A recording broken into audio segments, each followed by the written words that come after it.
Good morning, everyone. Welcome to 10 Minutes Daily Cafe Chat. It is Wednesday, March 11th, 2026.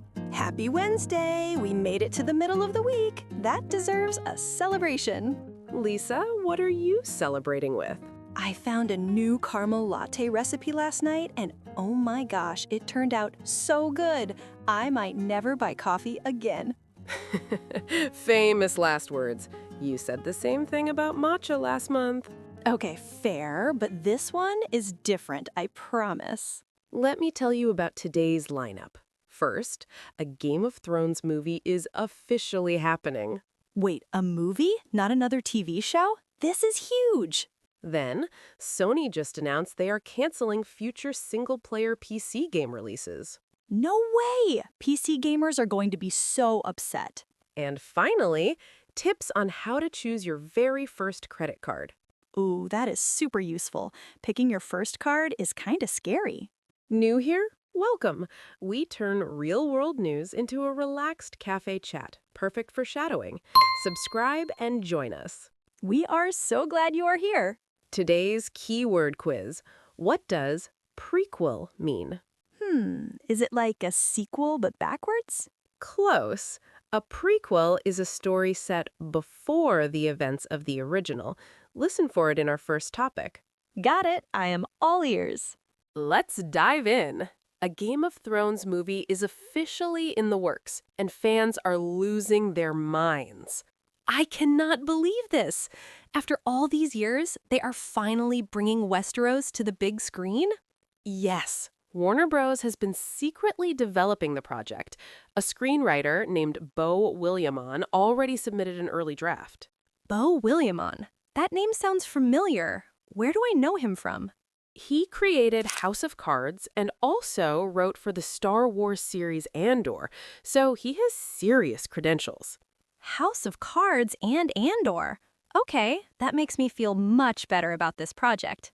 The movie is set about 300 years before the original series. It focuses on Aegon the Conqueror.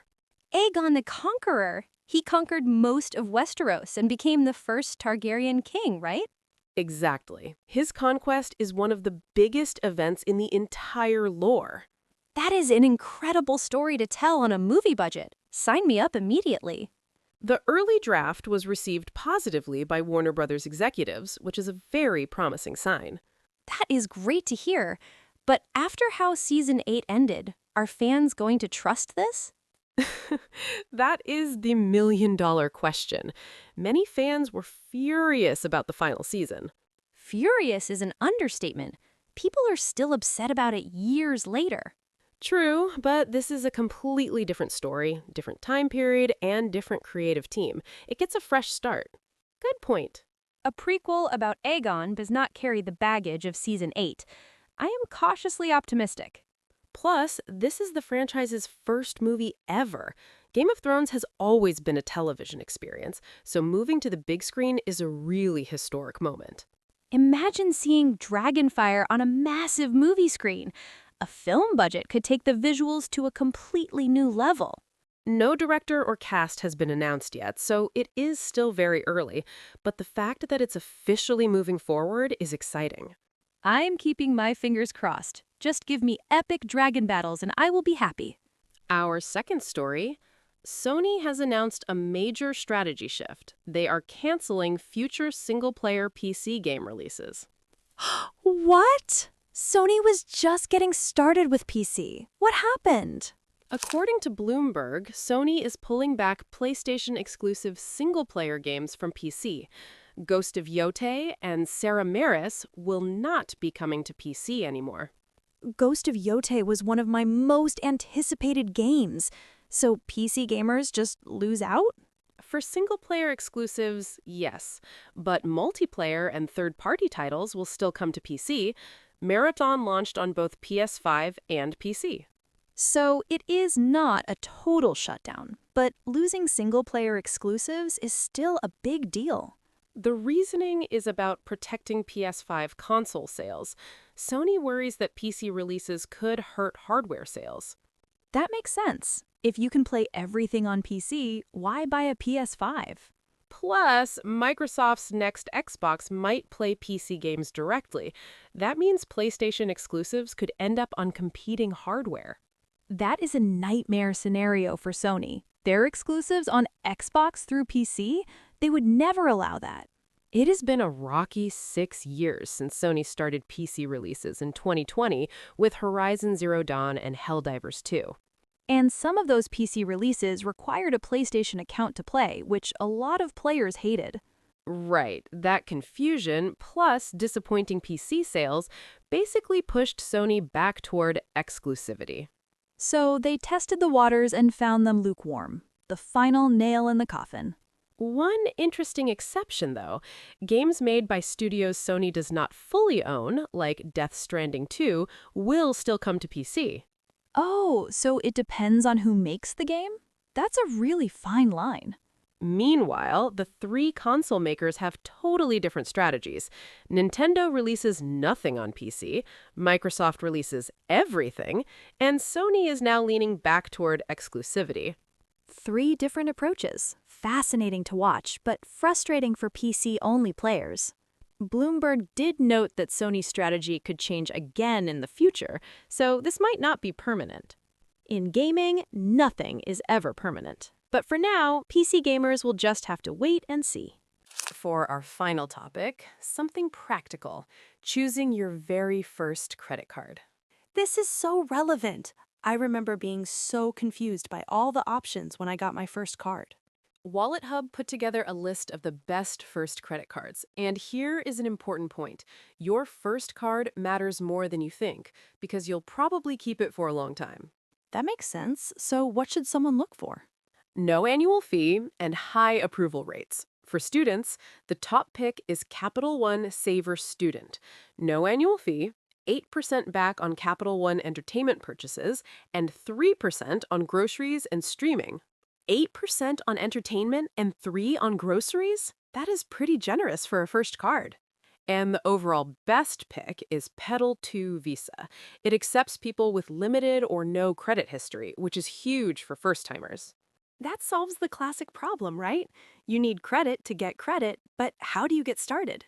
Exactly. That chicken and egg problem is the biggest hurdle for young people. Cards like Pedal 2 are designed to break that cycle. But what about the interest rates? First-time cards probably aren't great on that front. You're right. WalletHub warns that most first cards come with high APR, so if you carry a balance, the interest can quickly eat up your rewards. That's the classic trap. You get excited about cash back and forget about the interest lurking underneath. The golden rule is simple. Pay your full balance every single month.